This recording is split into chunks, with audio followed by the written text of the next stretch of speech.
નમસ્કાર, આપ જોઈ રહ્યા છો સંદેશ ન્યૂઝ અને ન્યૂઝ એટ 2 સાથે હું છું જિજ્ઞાસા। મહત્વપૂર્ણ સમાચારોથી શરૂઆત કરીશું। સુરેન્દ્રનગરના ધાંગધ્રા ખાતે કાજણવાવ ગામે એક બાળકી છે બોરવેલમાં ફસાઈ હતી। આ બાળકી ફસાતા જ ઘટનાની જાણ થતાં પોલીસ અને આર્મીની ટીમ ઘટનાસ્થળ પર પહોંચી હતી અને 3 થી 4 કલાકના ભારે જહેમત બાદ બાળકીને સુરક્ષિત રીતે બહાર કાઢવામાં આવી છે। વિગતો મેળવીશું સંવાદદાતા રાજેશ પટેલ પાસેથી। જી રાજેશ। ધાંગધ્રા તાલુકાના ગાજણવાવ ગામે વહેલી સવારે 5:30 વાગ્યાના આસપાસ પટેલની વાડીમાં ખુલ્લા બોરમાં 11 વર્ષની બાળકી પડી ગઈ હતી। આ બાબતની સરપંચ અને તલાટીએ તાત્કાલિક જાણ કરતાની સાથે જ મામલતદાર, પોલીસ અને આર્મીની ટીમ, આરોગ્ય વિભાગની ટીમ સાથે ત્યાં ઘટના સ્થળે પહોંચી ગઈ હતી।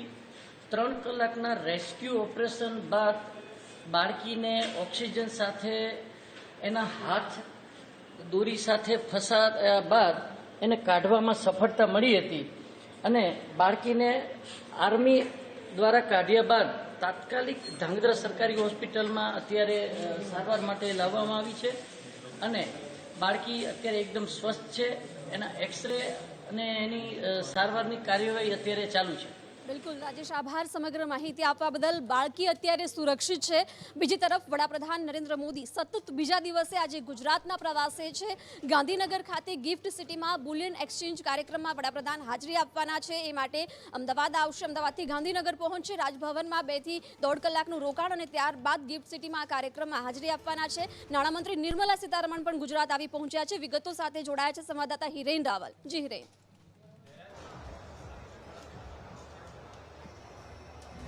प्रधानमंत्री नरेंद्र मोदी लगभग 2:30 वाग्यानी आसपास अमदावाद एरपोर्ट पर पहुंचे। आज बीजो दिवस है। गई काले पण प्रधानमंत्री सवारे एक साबर डेरीनो कार्यक्रम पूर्ण करी अने चेन्नई गया हता।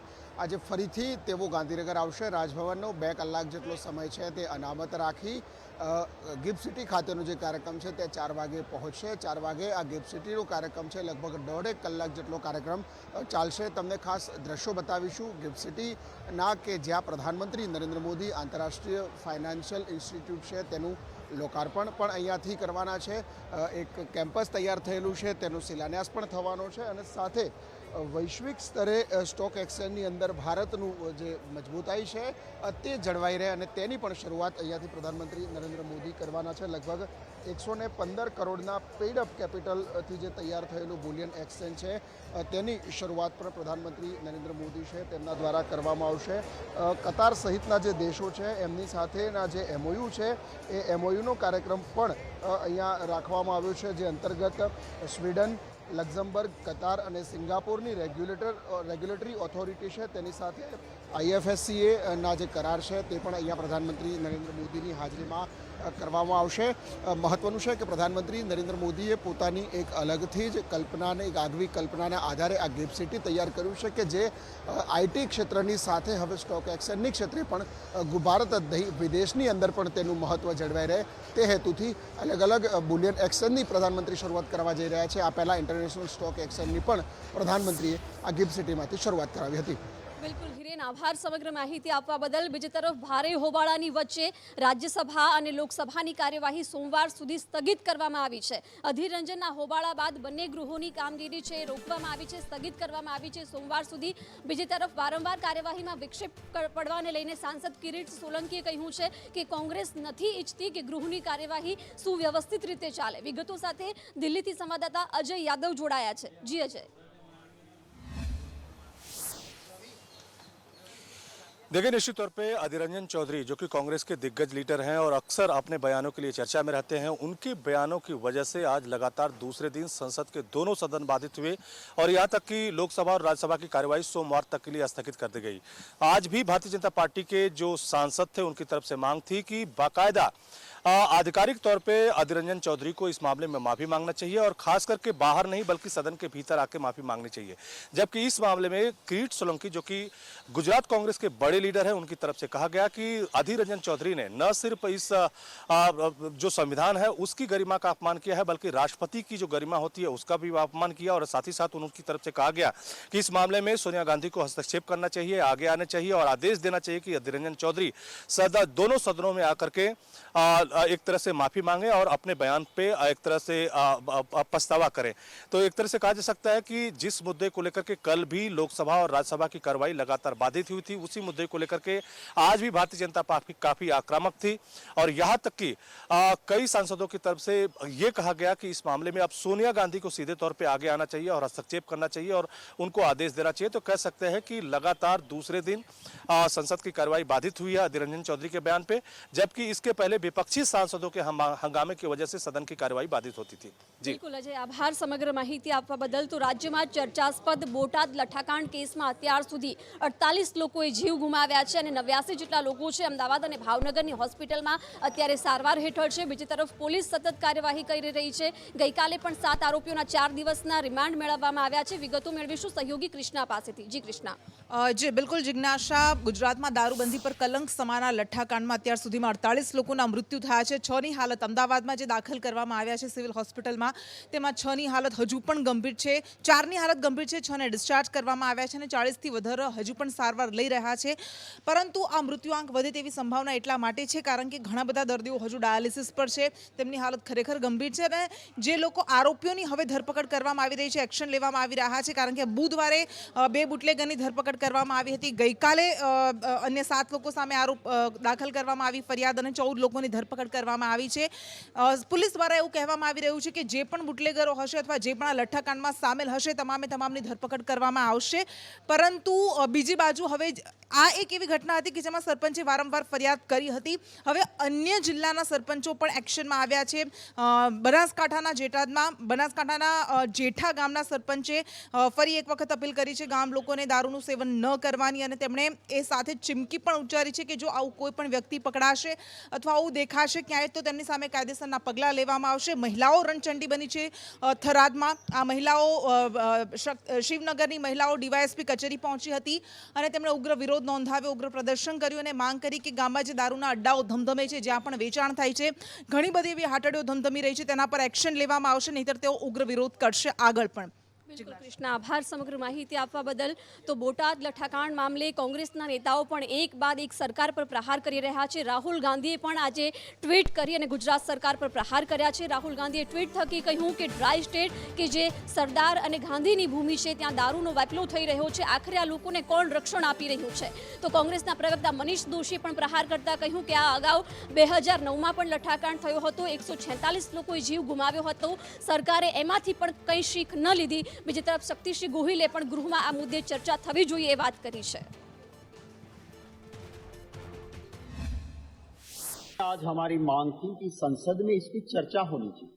जिस राज्य में प्रोहिबिशन यानी नशाबंदी है, उस राज्य में जहरीली शराब भाजपा हफ्ता खाती है और इसी वजह से बिक रही थी। सरपंच ने गृह मंत्री तक लिख के दिया, पीएसआई, डीएसपी, मामलतदार, मार्च महीने से वो बार बार लिखता रहा कि आप इसको बंद करवाइए वरना बड़ा कांड हो जाएगा। कुछ नहीं हुआ और उसकी वजह से ऑफिशियली 50 से ऊपर और अनऑफिशियली 75 से ऊपर गरीब लोगों की जान गई है। हमारी मांग है, हम चर्चा चाहते हैं हाउस में, हमको बाहर निकाला है। हम कहते हैं कि यहाँ पे चर्चा हो, जिन गरीब परिवार का कमाने वाला मुखिया गया है सरकार के पाप से, उनको पूरा मुआवजा मिलना चाहिए। તો બીજી તરફ ગુજરાતના રાજકારણમાં લાંબા સમયથી નિષ્ક્રિય દેખાઈ રહેલા રાજ્યના પૂર્વ મુખ્યમંત્રી અને પૂર્વ ગૃહમંત્રી એવા શંકરસિંહ વાઘેલાએ મીડિયા સામે પોતાની પ્રતિક્રિયા આપી છે। રાજ્યમાં બોટાદ લઠ્ઠાકાંડ મામલે તેમણે નિવેદન આપતા કહ્યું કે દારૂબંધી હોવા છતાં ખુલ્લેઆમ દારૂ વેચાઈ રહ્યો છે, મોટા પ્રમાણમાં ભ્રષ્ટાચાર થઈ રહ્યો છે। વિપુલ ચૌધરીએ પણ રાજ્ય સરકાર પર પ્રહાર કર્યા હતા। શું કહ્યું છે સાંભળીએ। ગુજરાતમાં દારૂબંધી એ બહુ મોટો ભ્રષ્ટાચારનો અડ્ડો છે। દારૂબંધીથી લોકોની તબિયત અને 30 વર્ષથી નીચેની લાખોની સંખ્યામાં વિધવા બહેનો પોતાનો જુવાન પતિ કેમિકલનું પીને, જેને લઠ્ઠો આપણે કહીએ છીએ, એ પીને મરી ગયાના દાખલા બનેલા છે। એવા ઠેકાણે હું લગભગ મારા અનુભવના આધારે એવું કહેવા માંગુ છું, ગુજરાતમાં દારૂબંધી કાઢી નાખવી જોઈએ, વૈજ્ઞાનિક પદ્ધતિએ એનો વિચાર કરવો જોઈએ। આવક આવે એમાંથી શિક્ષણ અને આરોગ્યના કેવી રીતે નાગરિકોની સેવામાં કામમાં આવે એનો વિચાર કરવો જોઈએ। દારૂ એનો ઉત્તમ દાખલો છે। 60 વર્ષ પછી પણ આપણે સ્વીકાર કરવો પડશે કે આ રાજમાં દારૂ વેચાય છે એ નથી વેચાતો, કાયદો કર્યો છતાં પણ વેચાય છે. તો કેવી પ્રકારનો દારૂ વેચાય છે? ગુણવત્તાવાળો વેચાય છે એ સિવાયનો વેચાય. જીએસટી દૂધ ઉપર નાખવો જોઈએ કે જીએસટી દારૂ પર નાખવો જોઈએ, આ ચર્ચા થવી જોઈએ. અને આનંદ છે કે પત્રકાર મિત્રો વહેલા નહીં તો મોડા આજે પણ 60 વર્ષે આપણે જાગ્યા તો છીએ. તો આ તરફ સૌરાષ્ટ્રમાં લંપી વાયરસનો કહેર વર્તાઈ રહ્યો છે. અનેક પશુઓ છે એ લંપી વાયરસના ઝપેટમાં આવ્યા છે અને મોતનો આંક પણ તીવ્ર ગતિએ વધી રહ્યો છે. મોરબી, રાજકોટ સહિત સમગ્ર સૌરાષ્ટ્રમાં અત્યાર સુધી અનેક પશુઓના લંપી વાયરસને કારણે મોત નીપજ્યા છે અને અનેક પશુઓ આના ઝપેટમાં આવ્યા છે. બીજી તરફ તીવ્ર ગતિએ લંપી વાયરસની વેક્સિનેશન પણ પશુઓને કરવામાં આવી રહ્યું છે. પરંતુ ગઈકાલે પણ સંદેશ ન્યૂઝે સૌથી પહેલા અહેવાલ પ્રસારિત કર્યો હતો. જે પ્રકારે વાયરલ ઓડિયો ક્લિપ સામે આવી હતી, ત્યારબાદ રાઘવજી પટેલે પણ તમામ દોષિતો સામે કડક કાર્યવાહી કરવાની વાત કરી છે. અત્યાર સુધી લગભગ 50થી વધારે પશુઓના લંપી વાયરસને કારણે મોત નીપજ્યા છે. 1000થી વધારે પશુઓ છે લંપી વાયરસની ઝપેટમાં આવ્યા છે. સૌરાષ્ટ્રભરમાં લંપી વાયરસનો કહેર છે ને તેને જ લઈને આપણે રાજકોટના સોરઠિયાવાડી પાસે આવ્યા છે કે જ્યાં માલધારીઓ ગામડાઓથી દૂધ લઈને આવતા હોય છે, રાજકોટમાં વેચાણ કરતા હોય છે. લંપી વાયરસનો કહેર છે તેઓનું શું કહેવું છે? અમુક મહિલાઓ રાજકોટથી છે. બેન, ક્યાંથી આવો છો તમે? થરોડામાંથી. બેન, શું કહે છો? લંપી વાયરસ જે કહેર છે, વાયરસમાં એવું છે કે આટલી કોરોનાની મહામારી હતી ત્યારે માલધારીએ દૂધ પૂરા પાડ્યા છે, લાકડીયું ખાઈને પાડ્યા છે. અને અત્યારે અમારા માલ માટે આ વાયરસ આવ્યો છે તો સરકાર કોઈ અમારી વારે આવતું નથી, કોઈ સહાય નથી. અત્યારે એકવાર અમારે આ નીણપુરામાં એટલો અમારા માલની કોઈ કિંમત નથી. અમે દૂધ લઈને આવી છીએ ત્યારે માણસને એમ કહે કે આ માલધારીઓનું કંઈક સહાય કરે સરકાર. વેક્સિનની અમે લખાઈ આવ્યા છે ફૂલચાપ ચોકમાં, પણ હજી કોઈ આવ્યું નથી. હા, એમાં શું છે, ઓલા માલને આવડા જામઠા થાય છે અને પગ હોજી જાય, હળો હોજી જાય અને માલ મરી જાય. કાંઈક હજી સંદેવ આવે પણ એમાં કાંઈ ફેર પડતો નથી. શેના દેતા હોય, મીઠાના પાણીના દેતા હોય તો રામ જાણે, જેના દેતા હોય એના, પણ એમાં કાંઈ ફેર નથી પડતો જાજો. અત્યારે જે લંપી વાયરસ છે તમારે ઢોરમાં જોવા મળ્યા કે શું છે ત્યાં ખાસ? એ ભાઈ, ઢોરમાં અત્યારે જોવા મળ્યો છે, પણ હવે આ સરકાર છે ને કાંક સહાય કરે ને તો ઢોર બચશે, નકર આ છે ને પશુપાલકો બધા છે ને હેરાન થઈ જાય છે. માલને ઢોરને એક દૂધ જ ન આવે, દૂધ બૂધ ન ઘટે, દૂધ આવે જ નહીં, આવે જ નહીં. થોડો ઘણો ફેર પડે હો. હા, બાકી આમ પશુ જીવી જાય કે પછી શું? અમુક જીવી જાય છે ને અમુક મરી જાય છે. કોઈ મરી જાય. હા, તો જે રીતના વાત કરીએ વેક્સિન આપવા, ભૂંડા થઈ જાય, બળખા જે રીતના જોઈ શકાય છે માલધારીઓ એકત્ર થયા છે. અહીં અલગ અલગ ગામોથી માલધારીઓ આવ્યા છે અને જે રીતના વેક્સિન તો આપે છે પરંતુ પશુઓ છે તો ક્યાંક હજી ક્યાંક બચે છે, પરંતુ ક્યાંક ને ક્યાંક પશુઓના ટપોટપ મોત પણ થઈ રહ્યા છે. કેમેરામેન માધવ ભટ્ટ સાથે રહીમ લાખણી, સંદેશ ન્યૂઝ, રાજકોટ. તો આ તરફ પશ્ચિમ બંગાળમાં શિક્ષક ભરતી કૌભાંડ મામલે મમતા સરકારના નજીકના પાર્થ ચેટર્જી અને તેમના નજીકના અર્પિતા મુખર્જી સામે ઈડી દ્વારા કાર્યવાહી કરવામાં આવી રહી છે. ગઈકાલે પણ ઈડી દ્વારા અર્પિતાના બીજા ઘરે રેડ કરવામાં આવી હતી, જ્યાં કરોડો રૂપિયા અને સોનું મળી આવ્યું છે. આજે બંનેને મેડિકલ ચેકઅપ માટે લઈ જવામાં આવ્યા હતા. આ દરમિયાન પાર્થે કહ્યું છે કે મને ફસાવવામાં આવી રહ્યું છે, તો અર્પિતા રડી પડી હતી. વધુ અપડેટ મેળવીશું સહયોગી અંકિત પાસેથી. જે અંકિત, બિલકુલ, પશ્ચિમ બંગાળમાં ઈડી દ્વારા જે કાર્યવાહી કરવામાં આવી રહી છે તેને લઈને અત્યાર સુધી જે કરોડો રૂપિયા મળી ચૂક્યા છે, રોકડ મળી ચૂકી છે, ત્યારબાદ હવે જે પ્રક્રિયા અત્યારે હાથ ધરવામાં આવી રહી છે તે પૂછપરછની છે. ઈડી દ્વારા પાર્થો ચેટર્જી જે તેમનું નામ છે ને તેમની સાથે અર્પિતા મુખર્જી જે છે તેમની પૂછપરછ કરવામાં આવી છે. અને આ પૂછપરછ દરમિયાન અર્પિતા મુખર્જી જે છે તે રડી પડી હતી અને સાથે તેણે એવું પણ કહ્યું હતું કે આ બધા રૂપિયા જે છે તે ક્યાંથી આવે તે તેને નથી ખબર. આ ઉપરાંત જે બીજો મામલો જે સામે આવ્યો હતો, અર્પિતા મુખર્જીની જે 4 ગાડીઓ છે તે પણ ગુમ થઈ હોવાની માહિતી અત્યારે પ્રાપ્ત થઈ રહી છે અને શક્યતાઓ એવી પણ ઈડી દ્વારા જતાવવામાં આવી રહી છે કે આ જે 4 ગાડીઓ છે તેમાં પણ રોકડ રકમ ભરેલી હોઈ શકે, કારણ કે અત્યાર સુધી ઈડી દ્વારા જ્યાં દરોડા પાડવામાં આવ્યા ત્યાં કરોડો રૂપિયાની રોકડ મળી આવી છે અને એ એટલી બધી રોકડ હતી કે તેને ગણવા માટે મશીનો મંગાવવા પડ્યા હતા. અને તે દરમિયાન ઈડી દ્વારા જે રેડ પાડવામાં આવીને જે કારણસર પાડવામાં આવી હતી તેમાં ઈડી જે છે તે સફળ થઈ હોય તેવી પણ માહિતી અત્યારે પ્રાપ્ત થઈ રહી છે. પરંતુ તે 4 ગાડીઓ જે છે તે 4 ગાડીઓ ક્યાં છે તે શોધવા માટે અત્યારે ઈડી પ્રયત્નો હાથ ધરી રહી છે. શક્યતાઓ એવી છે કે તેમાં પણ કરોડો રૂપિયાની રોકડ ઈડીને મળી શકે છે. બિલકુલ અંકિત, આભાર સમગ્ર માહિતી આપવા બદલ. આ તરફ રાજસ્થાનના બાડમેરમાં એરફોર્સનું MiG-21 ક્રેશ થયું હતું. આ દરમિયાન 2 પાયલટ છે એ શહીદ થયા છે. રક્ષામંત્રી રાજનાથસિંહે એર ચીફ માર્શલ સાથે આ મામલે વાતચીત પણ કરી છે. વિગતો મેળવીશું સહયોગી દિવ્યા પાસેથી. જી દિવ્યા. ચોક્કસથી જિજ્ઞાસા, જે રીતે આપણે સૌ કોઈ જાણીએ છીએ MiG-21 જે ખૂબ જ જૂનું છે અને અનેક વખત આ પ્રકારની ઘટનાઓ MiG-21ને લઈને સામે આવતી હોય છે. અત્યારે જે જાણકારી સામે આવી છે, રાજસ્થાનના એક ગામમાં ભીમડા ગામમાં એરફોર્સનું વિમાન છે તે ક્રેશ થયું છે અને તેનો જે કાટમાળ છે તે 1.5 કિલોમીટર સુધી ફેલાયો હોવાની પણ જાણકારી છે. 2 લોકો આમાં શહીદ થયા છે, જેમાં એક ટ્રેની હતો અને જે અન્ય વ્યક્તિ હતા તે ટ્રેનીને જે કઈ રીતે જે વિમાન છે તેને ચલાવવામાં આવે છે તે શીખવાડતા હતા. જો કે આ બંને શહીદ થયા છે અને આ સમગ્ર મામલાને લઈને રાજનાથસિંહે એર ચીફ માર્શલ સાથે પણ વાતચીત કરી હતી. બિલકુલ દિવ્યા, આભાર સમગ્ર માહિતી આપવા બદલ. તો વડાપ્રધાન નરેન્દ્ર મોદીનો આજે ગાંધીનગરમાં ગિફ્ટ સિટી ખાતે કાર્યક્રમ છે. એ પહેલા રાજભવન રોકાશે. જો કે વડાપ્રધાન અત્યારે અમદાવાદ એરપોર્ટ પર પહોંચી ચૂક્યા છે. તેમને આવકારવા માટે ભાજપના દિગ્ગજ નેતાઓ અમદાવાદ એરપોર્ટ ખાતે પહોંચ્યા છે.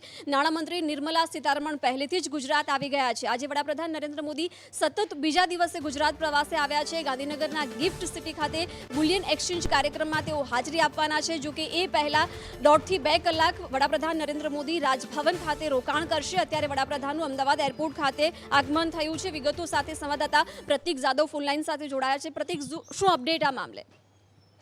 વડાપ્રધાન નરેન્દ્ર મોદીનું અમદાવાદ એરપોર્ટ પર આગમન થયું છે અને મુજબ તેમના સ્વાગત માટે ગુજરાતના મુખ્યમંત્રી ભૂપેન્દ્ર પટેલ, ગુજરાતના રાજ્યપાલ આચાર્ય દેવવ્રત સહિતના મહાનુભાવો, ગુજરાત ભાજપના પ્રદેશ પ્રમુખ BR પાટીલ, અમદાવાદ કલેક્ટર સહિતના અધિકારીઓ પણ ઉપસ્થિત રહ્યા હતા અને વડાપ્રધાનનું સ્વાગત કરવામાં આવ્યું હતું. સાથે જ જો વાત કરવામાં આવે તો વડાપ્રધાનના આગમન દરમિયાન જે પ્રમાણે પ્રોટોકોલ પ્રમાણે સુરક્ષા બંદોબસ્ત રાખવાનો છે, બંદોબસ્ત રાખવામાં આવ્યો હતો. વડાપ્રધાનનું સ્વાગત કર્યા બાદ વડાપ્રધાનનું અમદાવાદ એરપોર્ટથી આગમન થયા બાદ હવે વડાપ્રધાન સીધા જ ગાંધીનગર જવા માટે રવાના થયા છે કે જ્યાં આગળ ગાંધીનગરમાં તેમનો જે નિર્ધારિત કાર્યક્રમ છે તે કાર્યક્રમમાં તેઓ હાજરી આપશે. સાથે જ રાજ્યના મુખ્યમંત્રી સહિત ભાજપના પ્રદેશ પ્રમુખ CR પાટીલ સહિતના નેતાઓ પણ આ કાર્યક્રમમાં હાજરી આપશે. અને હવે સમાચારોમાં આગળ વાત કરીએ તો રાજ્યમાં હવામાન વિભાગ દ્વારા આગામી 5 દિવસ માટે નહિવત વરસાદની આગાહી વ્યક્ત કરવામાં આવી છે. એટલે કે રાજ્યના અલગ અલગ વિસ્તારોમાં સામાન્યથી મધ્યમ વરસાદ વરસી શકે છે, પરંતુ ભારે વરસાદની આગાહી આ 5 દિવસ માટે નથી. જો કે 2 ઓગસ્ટ બાદ ફરીથી વધુ એક વખત વરસાદનું જોર વધશે.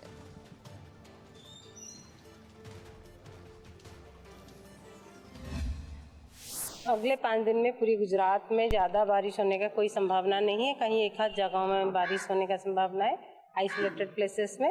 और जो रेन रहेगा mostly light to moderate rain रहेगा और थंडरस्टॉर्म एक्टिविटी भी हो सकता है. लाइटनिंग और माइल्ड थंडरस्टॉर्म भी हो सकता है. मोस्टली अभी जो पूरे गुजरात में मॉइस्चर है, अभी वेज जो है उसके लोकली कन्वेक्टिव एक्टिविटी होकर बारिश हो सकता है.